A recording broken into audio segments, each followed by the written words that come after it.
the choice that I faced is between whether we use that as our next party election broadcast for the Labour Party or whether we use your intro. And it's a tricky one, but, you know, I should put it to Keir, and I say we've got two very, very good options here. Look, I found it profoundly unedifying.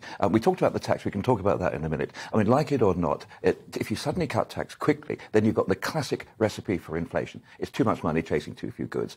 Prices of goods will go up. It's an absolute classic. You know, you couldn't, even Patrick Minford would accept that. But what I found really depressing and really unedifying was this prolier than thou. You know, I slept on the floor of my chemist. I suffered, you know, eating rats in Paisley and then, you know, in the living hell that men call Roundy in Leeds. You know, and I've been to Ellen Road a few times and it's not nice. You know, but on the other hand, you know, people aren't dropping dead in the street. It's not like it's sort of a medieval plague town. So I just found it very, very unedifying. And when I think that, I mean, to be fair, you know, little Richie Rishboy, he did actually get one good round of applause for defending private education, which should go down very well with a lot of Labour MPs. But the bit there where they actually started to say his clothes cost, you know, £1,500. Her earrings cost, you know, and there's a thing in the Times today about Nadine Dorries having a pair of £6,000 diamond earrings. Have we come to this? It's like when we had Biden, you know, and Trump. I thought, are there really no better people, 2.5 million people in the United States to represent, to be possible president? Are those the best we've got out of nearly 70 million people in this country? Could we not do better than that? What are you doing in 2 years' time, Alex? I don't know, probably running the country by the sounds of things. I mean, I better start doing my homework on the economy. I'm not good at maths, you know. You're perfect for the Treasury.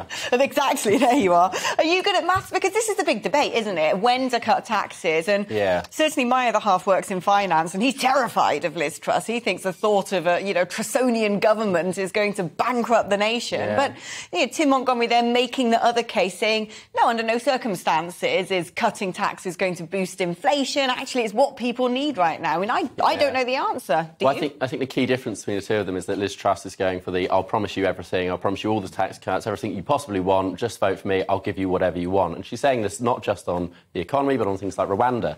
She said, oh, I'll do Rwanda, but more Rwanda. I'll send more people to Africa and we'll do it with more countries.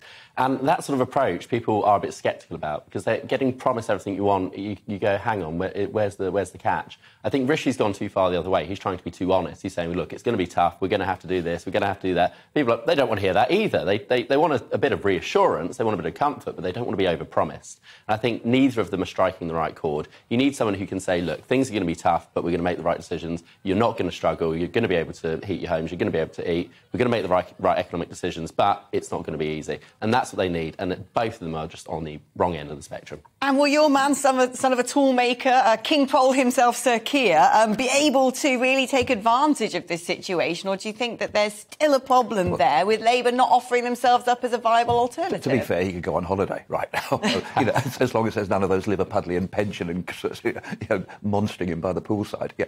No, look, I mean, we do have a huge amount of alternatives. That we've got policies coming out of our ears, but most of it won't, or quite clearly, you don't show all your cards. You know, just 2 minutes before the election. Does he have any cards? We do indeed. All ages. Were they found to have been at checkers by any chance? Yeah. No, we play croquet. But look, the reality is that there is an economic argument there between the two of them. But what I find fascinating is that, as an outsider, you know, I'm not, and I have never been a member of the Conservative Party, but Kemi Badenoch, who very few people had even heard of a couple of years ago, Tom Tugendhat, I've known for quite a long time, again, not massively well known.